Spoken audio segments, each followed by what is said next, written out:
والصلاة والسلام على سيد الأنبياء والمرسلين محمد وعلى آله وصحبه أجمعين. أما بعد، فإن أصدق الحديث كتاب الله، وأحسن الهدي هدي محمد صلى الله عليه وسلم، وخير الأمور عوازمها، وشر الأمور محدثاتها، وكل محدثة بدعة، وكل بدعة ضلالة، وكل ضلالة في النار.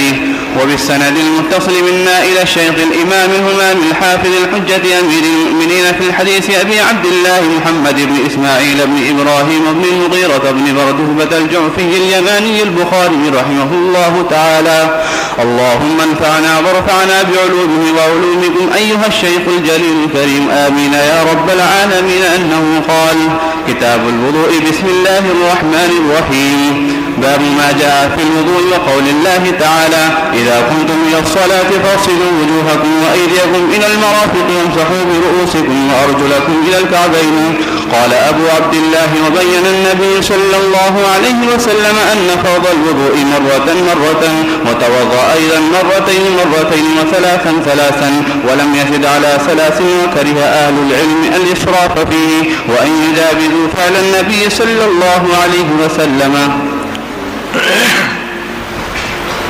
بسم اللہ الرحمن الرحیم. کتاب الوحی، کتاب الایمان اور کتاب العلم سے فارغ ہونے کے بعد عبادات کا بیان شروع ہو رہا ہے. عبادات میں سب سے اہم نماز ہے، اور نماز کی شرائط میں سب سے اہم شرط طہارت ہے. طہارت حکمی بھی اور طہارت حقیقی بھی. عام طور سے جس طہارت کی ضرورت پیش آتی ہے وہ وضو ہے، اس لیے سب سے پہلے وضو کا بیان شروع فرما رہے ہیں. کتاب الوضو واو کے ضمہ کے ساتھ عمل کو کہتے ہیں، اور وضو اس پانی کو کہتے ہیں جس سے وضو کیا جائے، اور وضو اس برتن کو کہتے ہیں جس میں وہ پانی ہو. اسی لیے مصرع پڑھا جاتا ہے: وضو را در وضو کردہ وضو کن. وضو کو وضو میں رکھ کر وضو کرو، واو کے ضمہ کے ساتھ.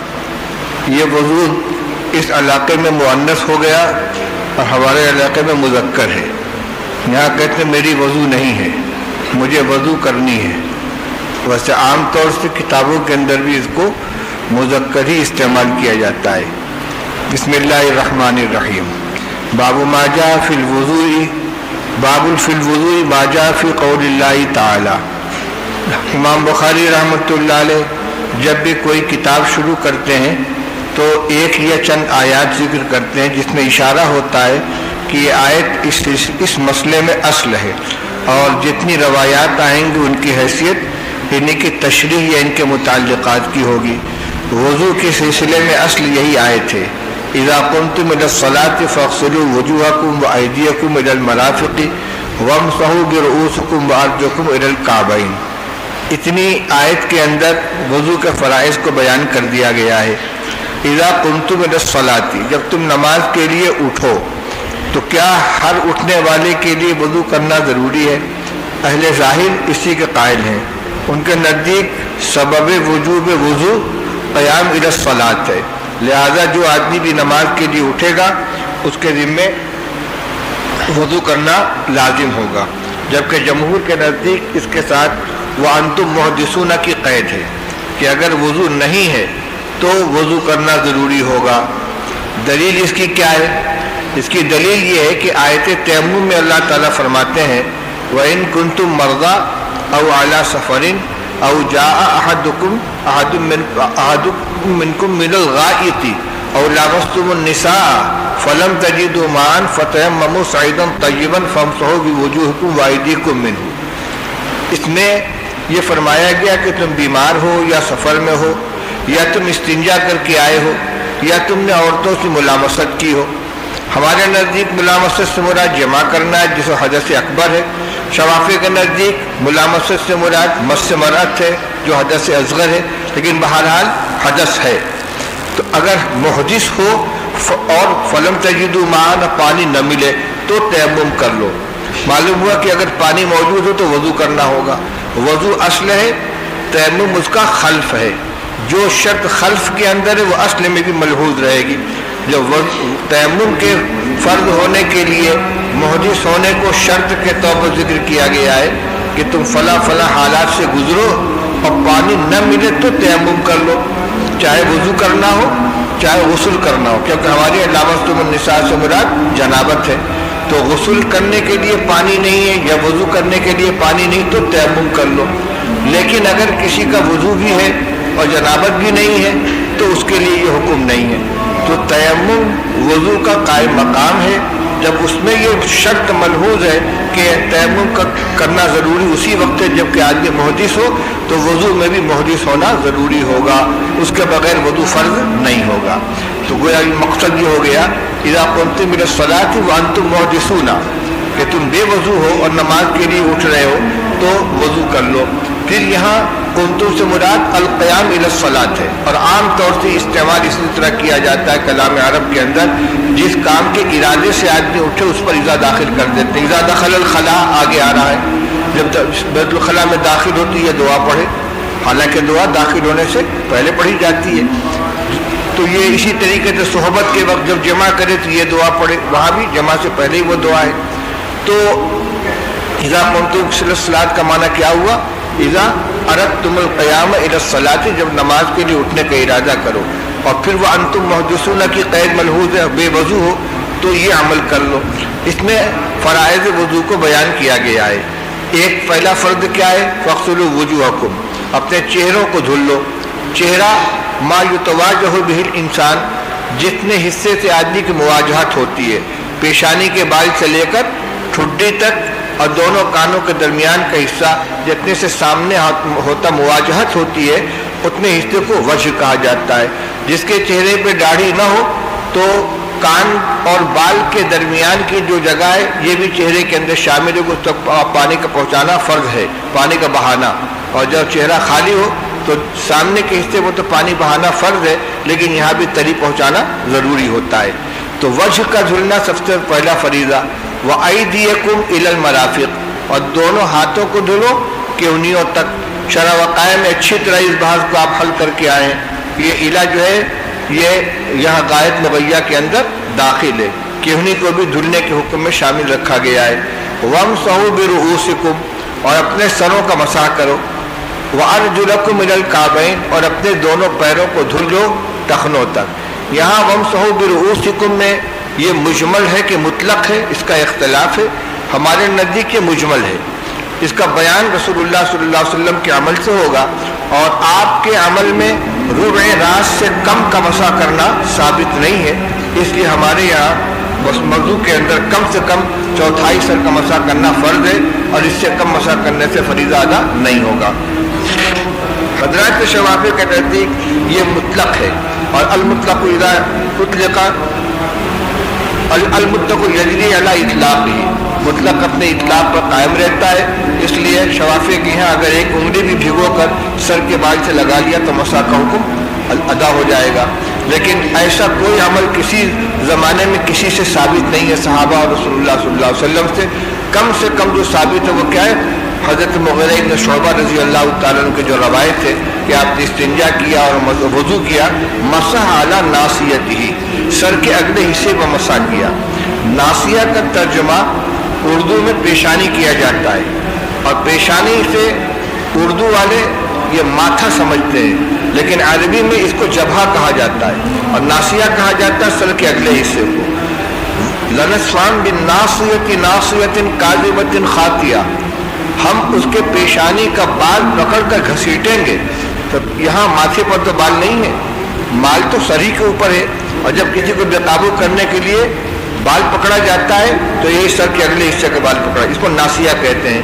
تو ناصیہ کے اوپر سر کا اگلا حصہ، اگر آلے مسح یعنی ہاتھوں کو سر پر رکھیں تو جتنا حصہ بالوں کا ہاتھ کے نیچے آتا ہے یہ تقریباً سر کا چوتھائی حصہ ہے۔ اتنے حصے کو مغیرہ بن شعبہ رضی اللہ تعالیٰ کی روایت کی بنا پر مسح کو ہمارے یہاں فرض قرار دیا گیا ہے۔ البتہ اس کے بعد جو ارجلکم الی الکعبین آ رہا ہے اس کی دو قرأت ہے، ایک ارجلکم اور ایک ارجلکم۔ مختار قرأت ارجلکم ہے، جب ارجلکم پڑھیں گے تو اس کا عطف ہو جائے گا وجوہکم پر اور ایدیکم پر، اذا قمتم من الصلاۃ فاغسلوا وجوہکم، دھلو اپنے چہروں کو، وایدیکم اپنے ہاتھوں کو، درمیان میں مسح کے لیے وامسحوا برؤوسکم آیا، پھر ارجلکم کا عطف ہو جائے گا ایدیکم پر، اور یہ مغسول ہو جائے گا، یعنی پیر کا وظیفہ غسل ہوگا، مسح نہیں ہوگا۔ اہل سنت والجماعت کا اس کے اوپر اتفاق ہے، صرف روافض کے یہاں پیر کا وظیفہ مسح ہے، وہ کہتے ہیں کہ یہ اس کا عطف جو ہو رہا ہے یہ رؤوس کے اوپر ہو رہا ہے، جو معطوف علیہ قریب ہے، اور حکم کیا ہے کہ دو چیزوں کے تو غسل کا حکم ہے، فاغسلوا وجوہکم وایدیکم، اور دو چیزوں کے مسح کا حکم ہے، وامسحوا برؤوسکم وارجلکم۔ ایک قرأت اس میں ارجلکم کی بھی ہے، وہ اس کو اصل قرار دیتے ہیں، وامسحوا برؤوسکم وارجلکم، اور وہ قرأت متواترہ میں سے ہمارے یہاں بھی اس کی قرأت کا جواز ہے، اس کا محمل دوسرا ہے، ان کے یہاں وہی قرأت اصل ہے، اور یہ اس کو معطوف مانتے ہیں کس کے اوپر؟ رؤوس کے اوپر، اور معنی کیا ہوتا ہے کہ سر کا مسح کرو اور پیر کا مسح کرو، اس لیے روافض کے یہاں پیر کا مسح کیا جاتا ہے۔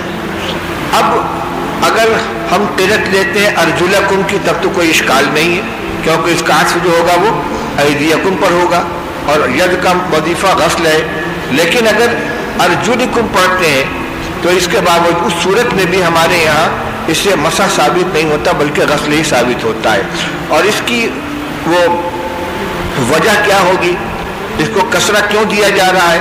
تو یہ جر جوار ہے، جر جوار کا معنی کہ قریب والے کا اعراب اس کو بھی دے دیا گیا، انی اخاف علیکم عذاب یوم علیم، عذاب یوم علیم، عذاب یوم محیط، یہاں پر جو محیط اور علیم کے اوپر کسرہ آ رہا ہے، جر آ رہا ہے، یہ جر آ رہا ہے کس کا؟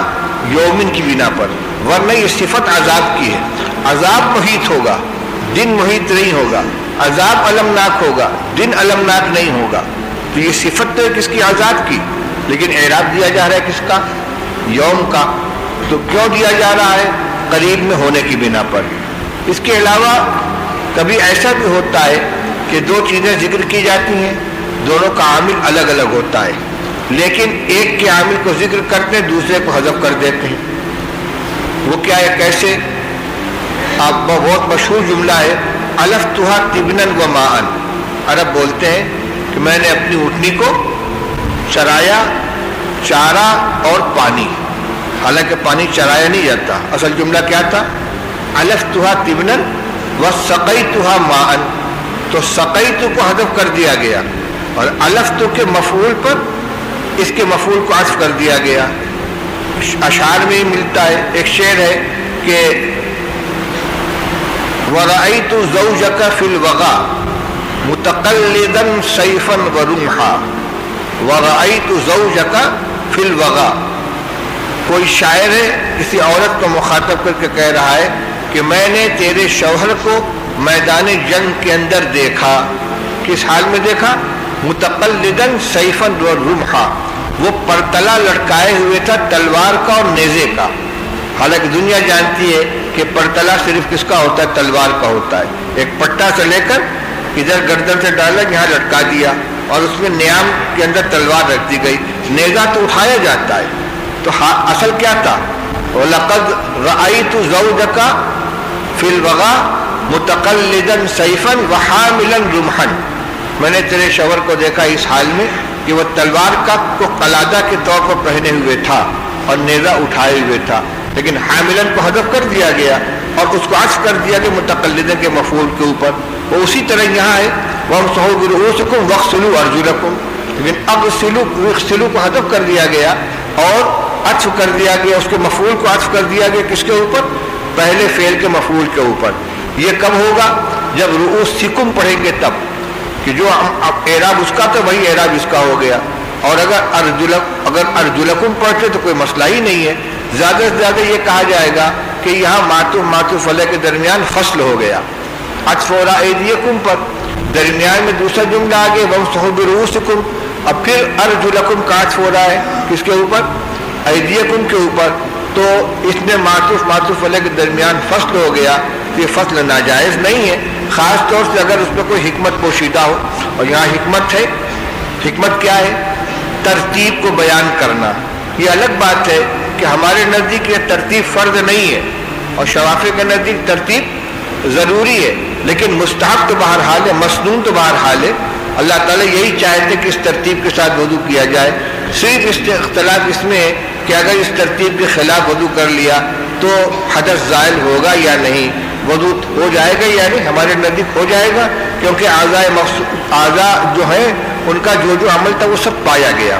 اور واو مطلق جمع کے لیے آیا کرتا ہے، اس میں ترتیب ضروری نہیں ہوتی. تو ترتیب کا کم سے کم مسنون و مستحب ہونا تو متفق علیہ ہے، اس لیے جو عمل کی ترتیب تھی اس کے اعتبار سے تذکرہ کیا گیا. بہرحال اہل سنت والجماعت کے اس بات پر اتفاق ہے کہ وضو کے اندر 4 فرائض ہیں: چہرے کا دھلنا، ہاتھوں کا دھلنا، سر کا مسح اور دونوں پیروں کو کعبین تک دھلنا. ایک قرینہ یہ بھی ہے، ابھی آپ نے روایت پڑھی ہے ویل للعقاب من النار کی، کئی مرتبہ آ چکی کتاب العلم کے اندر. مسح کا عمل بالاتفاق استیعاب کو نہیں چاہتا. جیسے مسح الخفین ہے، صرف پنجے کے اوپر کے حصے میں مسح کر لیا جاتا ہے. روافظ کے یہاں جو وضو میں پیر کا مسح ہے وہ بھی پنجے کے اوپر صرف مسح ہے. اور اگر مسح کافی ہوتا تو رسول اللہ صلی اللہ علیہ وسلم پیر کی ایڑی خشک رہ جانے کی بنا پر ویل للعقاب من النار کی وعید نہ سناتے 2 یا 3 مرتبہ بلند آواز کے ساتھ. اور یہ بھی نہیں کہ صرف ترغیب کے درجے میں، اس کی مخالفت کی وجہ سے آگ کی وعید سنائی جا رہی ویل للعقاب من النار. اس سے معلوم ہوتا ہے کہ ایڑیوں کا دھلنا اور پانی کا پہنچانا فرض ہے، اور مسح میں بالاتفاق ایڑی تک پانی نہیں پہنچایا جاتا. تو استیعاب کا ضروری ہونا یہ مسح میں نہیں ہو سکتا، یہ وضو ہی میں ہو سکتا ہے. اس لیے چاہے قرأت ارجلکم کی لی جائے چاہے ارجلکم کی لی جائے، دونوں صورت میں پیر کا مسح غسل ہی ہوگا. تیسری بات یہ کہ رسول اللہ صلی اللہ علیہ وسلم سے پوری حیات طیبہ میں کبھی بھی کھلے ہوئے پیر کا مسح ثابت نہیں ہے. اگر مسح کیا جاتے تو خفین کے اوپر کیا ہے، نہ صحابہ کرام رضی اللہ تعالیٰ عنہم میں سے کسی سے ثابت ہے. قال ابو عبد اللہ وبین النبی صلی اللہ علیہ وسلم ان فرض الوضوء مرتن. امر کا تقاضا تکرار نہیں ہوتا. امر پر ایک مرتبہ بھی عمل کر لیا جائے تو فریضہ ادا ہو جائے گا. اسی لیے قرآن میں جو آیا ہے کہ ان اللہ وملائکتہ یصلون علی النبی یا ایھا الذین آمنوا صلوا علیہ وسلموا تسلیما، اس پہ اتفاق ہے کہ زندگی میں ایک بار درود پڑھنا ہر امتی کے اوپر فرض ہے، اور ہر مجلس میں جہاں رسول اللہ صلی اللہ علیہ وسلم کا تذکرہ آئے کم سے کم ایک مرتبہ پڑھنا واجب ہے، اور ہر مرتبہ نام پڑھنے کے اوپر نام آنے پر درود پڑھنا یہ سنت ہے. تو امر کے تقاضے میں چونکہ تکرار نہیں ہوتا، اس لیے فغسلوا میں جو غسل کا حکم ہے نفس فریضہ ایک مرتبہ دھلنے سے بھی ادا ہو جائے گا. اس لیے فرماتے ہیں کہ بین النبی صلی اللہ علیہ وسلم فرض الوضوء مرتن. رسول اللہ صلی اللہ علیہ وسلم نے وضو کا جو فریضہ بیان فرمایا ہے وہ ایک مرتبہ کا ہے. اس میں یہ نہیں کہہ رہے کہ یہ مسح ہے کہ غسل ہے، حکم دونوں کا یہی ہے. مسح کے بارے میں حضرات شوافی کے یہاں تو تسلیس ہے، لیکن ہمارے یہاں مسح میں تسلیس نہیں، ایک مرتبہ مسح کیا جائے گا. اور باقی 3 اعضاء کے بارے میں اتفاق ہے کہ اس میں ایک مرتبہ دھلنا فرض ہے، 2 مرتبہ اس سے بہتر ہے، اور 3 مرتبہ میں اسباغ ہو جاتا ہے، کامل سنت ادا ہو جاتی ہے. لیکن فریضہ کیا جائے گی کے لیے اعضاء مغسولہ کو ایک مرتبہ دھلنا اور سر کا مسح کر لینا یہ کافی ہے. تو رسول اللہ صلی اللہ علیہ وسلم نے وضو کا فرض بیان فرمایا ایک مرتبہ. ہدایہ میں روایت پڑھی ہوگی آپ نے کہ رسول اللہ صلی اللہ علیہ وسلم نے ایک مرتبہ اعضاء کو دھل فرمایا ھذا وضوء لا يقبل اللہ الصلاۃ الا به. پھر 2 مرتبہ دھل کے فرمایا ھذا وضوء ووضوء الانبیاء ھذا وضوء یضاعف اللہ له اجرہ. جو آدمی ایسے کرے گا اس کا اجر پہلے کے مقابلے میں دگنا ہوگا. اپنے 3 مرتبہ دھل کے فرمایا ھذا وضوء ووضوء الانبیاء من قبل، یہ کامل ترین ہے. تو فرض ادا ہوگا کم سے کم ایک مرتبہ.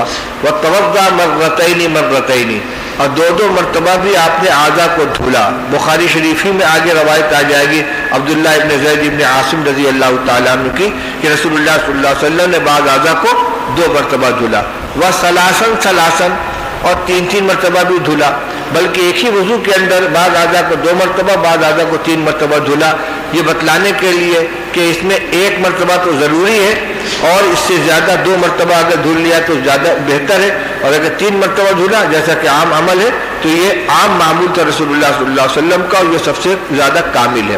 وَلَمْ يَزِدْ عَلَى ثَلَاثٍ، لیکن رسول اللہ صلی اللہ علیہ وسلم نے 3 مرتبہ سے زیادہ دھلنے پر اضافہ نہیں فرمایا، 3 پر اضافہ نہیں فرمایا، آپ سے 3 سے زیادہ دھلنا ثابت نہیں ہے۔ وَقَرِهَ أَهْلُ الْعِلْمِ الْإِسْرَافَ فِيهِ، اہل علم نے وضو کے اندر اسراف کو مکروہ جانا ہے۔ اسراف کی 2 صورتیں ہیں، ایک تو یہ ہے کہ ضرورت سے زیادہ پانی استعمال کیا جائے، جس کی حدیث میں صراحتاً ممانعت آئی ہے کہ اگر کوئی بہتے ہوئے پانی کے کنارے بھی بیٹھا ہو تو ضرورت سے زیادہ پانی استعمال نہ کرے، اور دوسری صورت یہ ہے کہ جتنا مسنون عمل رسول اللہ صلی اللہ علیہ وسلم سے زیادہ ثابت ہے اس پر اضافہ کرنے لگے کہ 3 مرتبہ دھلنے کے بجائے 5 مرتبہ دھولے، 7 مرتبہ دھولے، اور سمجھے کہ یہ سنت ہے، میں افضل عمل کر رہا ہوں، تو حضور صلی اللہ علیہ وسلم کے عمل سے آگے بڑھنا اور اس کو نیکی سمجھ کر کرنا یہ اسراف کے اندر آ جائے گا۔ تو اسراف پانی میں بھی ہو سکتا ہے، اعضاء کے دھلنے میں بھی ہو سکتا ہے کہ اب ہاتھ کو بغل ہی تک دھلے اور پیر کو گھٹنوں تک دھلنا شروع کر دے، اسی طرح 3 مرتبہ کے بجائے 5 مرتبہ دھلے، یہ سب کا سب اسراف کے اندر آ جائے گا۔ فرماتے ہیں اہل علم نے وضو میں اسراف کو ناپسند کیا ہے، وَأَن، یہ اسی کا بیان ہے، وہ اسراف کیا ہے، اور وہ یہ ہے کہ تجاوز کرے رسول اللہ صلی اللہ علیہ وسلم کے عمل سے۔ تو عمل میں دونوں چیزیں آ گئی، جہاں تک کہ اعضاء آپ دھلتے تھے اور جائے مرتبہ دھلتے تھے۔ چلیے روایت دیکھیے۔ باب لا تقبل صلاة بغير طهور. وبه قال حدثنا إسحاق بن إبراهيم الحنظلي قال أخبرنا عبد الرزاق قال أخبرنا معمر عن همام بن منبه أنه سمع أبا هريرة رضي الله تعالى عنه وعنهم أنه يقول قال رسول الله صلى الله عليه وسلم لا تقبل صلاة من أحدث حتى يتوضأ. قال رجل من حضرموت ما الحدث يا أبا هريرة؟ قال فساء أو ذرات. لا تقبل صلاۃ بغیر طہور، کوئی نماز بغیر پاکی کے قبول نہیں کی جائے گی۔ ترمذی شریف کے پہلے باب میں آپ اس کی پوری تشریح پڑھ چکے ہیں۔ ایک قبولیت ہوتی ہے سقوط فریضہ کے معنی میں، فرض ذمہ سے ساقط ہو جائے، ایک قبولیت ہوتی ہے اللہ تعالیٰ کے یہاں خوشنودی اور رضا میں ترقی کرنے کے معنی میں۔ یہاں لا تقبل لا تصح کے معنی میں ہے کہ اللہ تعالیٰ کے مطلق قابل قبول نہیں ہوگی۔ ایسا نہیں ہے کہ فریضہ تو ساقط ہو جائے گا اور نماز اور لیکن اللہ تعالیٰ کے یہاں اجر و ثواب نہیں ملے گا۔ غلط طریقے پر امام مالک رحمۃ اللہ علیہ کی طرف یہ بات منسوب کر دی گئی کہ ان کے یہاں نماز جنازہ کے لیے وضو شرط نہیں ہے، اگر کوئی نماز پڑھ لے گا بغیر وضو کے تو نماز ہو جائے گی، البتہ ثواب نہیں ملے گا۔ لیکن نماز کے لیے وضو کا شرط ہونا تمام حضرات کے نزدیک متفق علیہ ہے۔ تو لا تقبل الصلاۃ، کوئی بھی نماز، نکرہ تحت نفی آ رہا ہے، فرض نماز ہو، نفل ہو، واجب ہو، تنہا ہو، جماعت کی ہو، سری ہو، جہری ہو، صلاۃ مطلقہ ہو یا صلاۃ جنازہ ہو، صلاۃ کا لفظ جتنی چیزوں میں بولا جائے گا ان سب کے لیے وضو شرط ہے۔ بغیر طہور کے اندر تمام طہارتیں آ گئیں، طہارت حدث اصغر کی بھی آ گئی، طہارت حدث اکبر کی بھی آ گئی۔ جنوبی ہے تو غسل کرنا ضروری ہے، بے وضو ہے تو وضو کرنا ضروری ہے، اور اگر پانی میسر نہ ہو تو تیمم کرنا ضروری ہے۔ روایت کے الفاظ یہ ہیں، ابو ہریرہ رضی اللہ عنہ فرماتے ہیں کہ رسول اللہ صلی اللہ علیہ وسلم نے فرمایا لا تقبل صلاۃ من احدث حتی یتوضا، محدث کی نماز قبول نہیں ہوگی جب تک کہ وضو نہ کر لے۔ اس سے بظاہر یہ معلوم ہوتا ہے کہ اگر کوئی شخص حالت حدث میں نماز ادا کر لے تو نماز معلق رہے گی، جب وضو کر لے گا تو نماز مقبول ہو جائے گی، حالانکہ کسی کے نزدیک مراد نہیں ہے۔ نماز کے پہلے وضو کرنا ضروری ہے، نماز وضو کے ساتھ ادا کرنا ضروری ہے۔ ایسا نہیں کہ صلاۃ من احدث، محدث کی نماز مقبول ہو جائے گی بعد میں وضو کرنے سے۔ اس لیے یوں کہا جائے گا کہ حتیٰ یتوضأ یہ لا تقبل کی غایت نہیں ہے بلکہ صلاۃ کی غایت ہے. لا تقبل صلاۃ من احدث حتیٰ یتوضأ، جو نماز وضو کر کے ادا نہ کی جائے وہ قبول نہیں ہوگی. تو یہ حتیٰ یتوضأ یہ غایت کس کی ہوئی؟ صلاۃ کی. یہ لا تقبل کی غایت نہیں ہے، لہذا نماز کے پہلے وضو کرنا ہوگا اور نماز حالت وضو میں ادا کرنا ضروری ہوگا. جب یہ بات حضرت ابو ہریرہ رضی اللہ عنہ نے بیان کی اور لفظ احدث آیا تو حضرموت کے ایک شخص نے کہا مل حدث یا ابا ہریرہ. اصل میں حدث اور معنی میں بھی استعمال ہوتا ہے. من احدث فی امرنا ھذا ما لیس منہ فہو رد، جو آدمی ہماری شریعت میں کوئی نئی چیز ایجاد کرے وہ رد کر دیا جائے گا. حدوث نئی چیز کے پیدا ہونے کو بھی کہتے ہیں. حادث دنیا کو کہا جاتا ہے جو پہلے نہیں تھی پھر وجود میں آئی. تو یہاں جو صلاۃ من احدث میں حدث کا لفظ آیا ہے اس کا کیا مراد ہے؟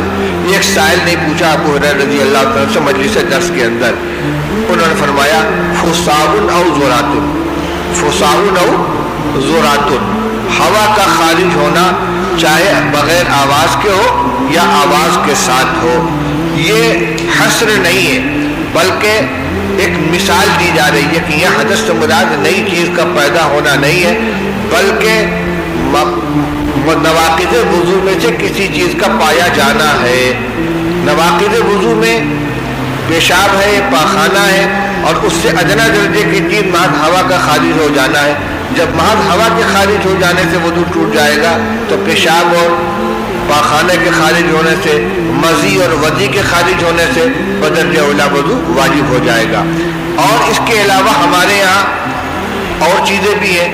بدن کے کسی حصے سے خون کا نکل جانا، دم سائل کا نکل جانا، قہقہا مار کر ہنسنا اور ایسی نیند غالب آ جانا کہ جس نے مسکہ زائل ہو جائے، انسان کا اپنے بدن پر قابو نہ رہے، بدن ڈھیلا پڑ جائے، یہ مختلف نواقض ہیں. یہاں فصاع او زرات حصر کے طور پر نہیں ہے بلکہ بطور مثال بیان کیا جا رہا ہے. ایک لطیفہ سنا دوں. میں نے ابتدا میں اپنے گھر پر اپنے والدہ سے اور دادا سے قرآن پڑھ لیا، کچھ اردو پڑھ لی تھوڑی سی. پھر مدرسے میں مجھ کو داخل کیا گیا تو 1-2 مہینہ گزر چکا تھا اور درجہ دوم پرائمری میں داخلہ ہوا. پہلی گھنٹی تھی جغرافیہ کی. ماسٹر صاحب تھے ہمارے ماسٹر محمد طیب، جب ہم جا کے بیٹھے میرا پہلا دن تھا تو انہوں نے پچھلا سبق سننے کے لیے پوچھا شہر کسے کہتے ہیں، میری طرف اشارہ کر. میں نے کہا بنارس کو. ایک چھڑی لگائی انہوں نے بنارس کو. مجھے نہیں معلوم تھا کل کا کیا سبق ہے، پہلا دن تھا. اس میں تعریف تھی. شہر اس بستی کو کہتے ہیں جہاں زیادہ تر کچے مکانات ہوں، ریلوے اسٹیشن ہو، ڈاک خانہ ہو، اسپتال ہو اور بڑے بڑے مکانات ہوں. تعریف لکھی ہوئی تھی لیکن وہ مجھے معلوم نہیں تھی.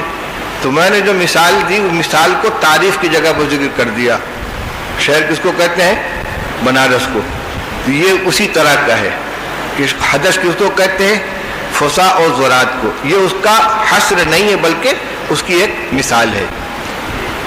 اب یہ فصاع اور زرات جو ہے ان دونوں کے اندر تعمیم اس لیے کہی ہے کہ اس کا خروج ناقض وضو ہے.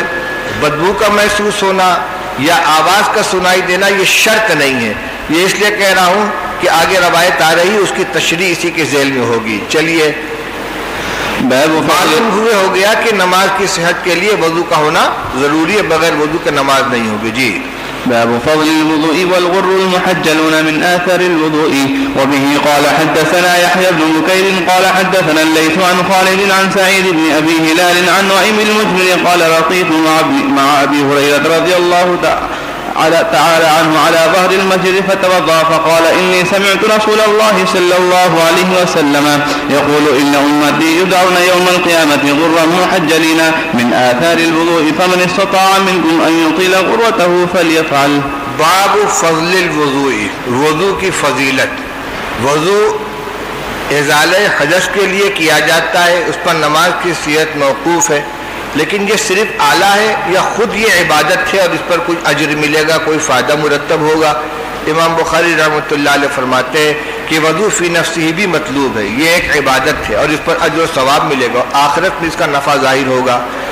وفیہ الغر المحجلون، اگر الغر المحجلون پڑھتے ہیں حالت رفعی میں تو یہاں فیہ مقدر نکالا جائے گا کہ وضو کی فضیلت کے سلسلے میں الغر المحجلون کو دیکھ لیا جائے، جس میں بیان کیا گیا ہے کہ وضو کرنے والے قیامت کے دن اس حال میں اٹھائے جائیں گے کہ ان کے اعضائے وضو روشن ہوں گے۔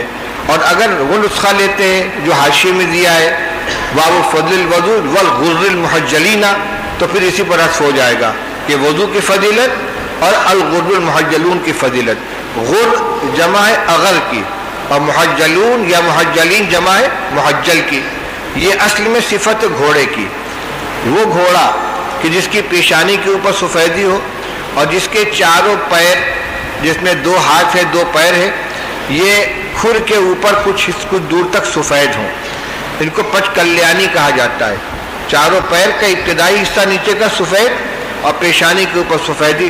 ایسے گھوڑے بہت ہی وفا شعار، محنت کرنے والے، تیز رفتار، اپنے آقا کے خدمت گزار ہوتے ہیں، دیر تک دوڑنے والے، مصیبتوں میں کود پڑنے والے، یہ سب سے افضل گھوڑے ہوتے ہیں۔ قیامت کے دن جو بہت بڑا مجمع ہوگا اس میں رسول اللہ صلی اللہ علیہ وسلم اپنی امت کو کیسے پہچانیں گے؟ آپ سے پوچھا گیا کہ آپ اپنی امت کو محشر میں کیسے پہچانیں گے؟ تو آپ نے فرمایا کہ آثار وضو سے، جو نماز کے پابند ہوں گے، وضو کرنے والے ہوں گے، ان کے اعضاء وضو روشن ہوں گے۔ یہ بہت بڑی کامیابی ہے کہ اس نفسا نفسی کے عالم کے اندر وضو کے نتیجے میں انسان ممتاز ہو جائے اور رسول اللہ صلی اللہ علیہ وسلم کی نگاہوں کے اندر آ جائے۔ یہ غرہ و تہجیل جو حاصل ہوگی یہ آثار وضو سے ہوگی، وضو کے نتیجے میں ہوگی۔ روایت دیکھیے، سعید ابن ابی ہلال نعیم مجمر سے یا نعیم مجمر سے، مجمر زیادہ راجح ہے، سے نقل کرتے ہیں، وہ کہتے ہیں رقیت مع ابی ہریرہ علی ظاہر المسجد، میں حضرت ابو ہریرہ رضی اللہ تعالیٰ عنہ کے ساتھ مسجد کی چھت پر چڑھا، فتوضا، وہاں انہوں نے بیٹھ کر وضو کیا۔ وضو حدود مسجد میں نہیں کیا جاتا، ظاہر یہ ہے کہ کنارے پہ کوئی جگہ ہوگی جس کا پانی مسجد میں نہ گرتا ہوگا، وہاں بیٹھ کر انہوں نے وضو کیا۔ فتوضا قال انی سمعت رسول اللہ صلی اللہ علیہ وسلم، کہنے لگے میں نے رسول اللہ صلی اللہ علیہ وسلم کو فرماتے ہوئے سنا ہے، اذا ان امتی یدعون یوم القیامت غرا محجلین من آثار الوضو، میری امت کے لوگ بلائے جائیں گے قیامت کے اس حال میں کہ ان کا چہرہ روشن ہوگا اور ان کے اعضائے وضو روشن ہوں گے آثار وضو سے۔ اب یہ 2 معنی میں ہو سکتا ہے، یدعون یوم القیامتی اس معنی میں بھی ہو سکتا ہے این الغر المحجلون، بھائی روشن چہرے روشن اعضاء والے کہاں ہیں، اس سے مراد یہی امت ہوگی۔ اور یہ بھی ہو سکتا ہے کہ ان کو پکارا جائے اس حال میں کہ یہ غرہ و تہجیل سے متصف ہوں، تو ندا میں غرہ و تہجیل کا تذکرہ نہیں ہوگا بلکہ جو منادہ ہوں گے ان کی یہ صفت ہوگی، اور یہ صفت کیوں آئے گی؟ وضو کے آثار سے۔ فمن استطاع منکم ان یطیل غرته فلیفعل، یہاں تک اس کے بعد فرمائے جس شخص تم میں سے ہو سکے کہ وہ اپنے غرہ کو طویل کرے تو ایسا کر لے۔ یہ حدیث مرفوع کا حصہ بھی ہو سکتا ہے اور ابو ہریرہ رضی اللہ تعالیٰ کا ارشاد بھی ہو سکتا ہے۔ یہاں روایت مختصر ہے، چھت کے اوپر جب ابو ہریرہ رضی اللہ تعالیٰ نے وضو کیا تو اپنا ہاتھ یہاں تک دھلا، پورے بازو سمیت اوپر کا بھی حصہ دھل لیا۔ ان کو یہ کیا کر رہے ہیں حضرت؟ تب انہوں نے یہ روایت سنائی کہ اعضائے وضو قیامت کے دن روشن ہوں گے، میں چاہتا ہوں کہ میرا یہاں تک روشن رہے۔ حضور نے فرمایا من استطاع ان یطیل غرته فلیفعل، جو اب تم میں سے اپنے غرہ کو طویل کر سکے وہ ایسا کر لے۔ اگر یہ حدیث کے الفاظ ہے تو آپ کا ارشاد ہے، اور یہ استنباط ہے اگر حضرت ابو ہریرہ رضی اللہ تعالیٰ عنہ کا، تو حدیث مکمل ہو گئی کہاں؟ من آثار الوضو پر۔ یہ کہتے ہیں چونکہ غرہ و تہجیل قیامت کی شناخت ہوگی، اس لیے جس کے ہو سکے اپنے غرہ و تہجیل کو بڑھائے۔ لیکن یہ بات بھی دیکھنے کی ہے کہ ابو ہریرہ رضی اللہ تعالیٰ نے یہ عمل مسجد کی چھت کے اوپر جا کے چھپ کے کیا ہے، کھلی جگہ پر یہ عمل نہیں کیا ہے، کیونکہ رسول اللہ صلی اللہ علیہ وسلم کا یہ عمل کہیں منقول نہیں ہے۔ اور ابھی یہ بیان کیا جا چکا ہے کہ کریہ اہل العلم الاسراف فیہ وان یجاوزوا فعل النبی صلی اللہ علیہ وسلم، کہ حضور کے فعل سے تجاوز کرنے کو پسند نہیں کیا گیا ہے۔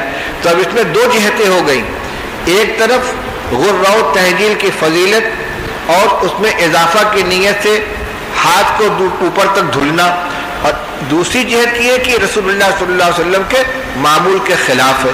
تو ابو ہریرہ رضی اللہ عنہ گنجائش تو سمجھ لی، لیکن اس کی اشاعت کو پسند نہیں فرمایا۔ وہ جو پیچھے آیا تھا کہ من ترک بعد الاختیار مخافتا، کیا لفظ تھا؟ من ترک بعد الاختیار مخافتا ان یخسر فهم بعض الناس فیقع فی اشد منہ، کہ کسی عمل کی حقیقت کو سمجھ نہ سکے اور کسی اس سے زیادہ شدید چیز میں جا پڑے، اس لیے کہ اختیار کو ترک کرنا۔ تو ابو ہریرہ رضی اللہ تعالیٰ عنہ نے مجمع عام میں تو اختیار ترک کر دیا کہ لوگ کہیں یہ نہ سمجھے کہ یہ سنت ہے اور اصل عمل اسی کے مطابق کرنا ہے، لیکن تنہائی میں جا کر کر لیا اس لیے کہ ان کے پیش نظر یہ چیز تھی کہ میرا غرہ کچھ زیادہ ہو جائے، لیکن عام طور سے اس کو مسنون قرار نہیں دیا گیا ہے، یہ ان کی حسن نیت کی بنا پر قابل قبول ہو گیا۔ بہرحال یہ اضافہ کرے کہ نہ کرے، لیکن ان امتی یوم القیامت غر محجلین، یہ تو متفق علیہ ہے، اور عنوان کیا ہے؟ فضل الوضوء والغر المحجلین من آثار الوضوء، کہ غرہ و تحجیل کی فضیلت اس سے ثابت ہو رہی ہے۔ چلیے، باب لا يتوضأ من الشك حتى يستيقن.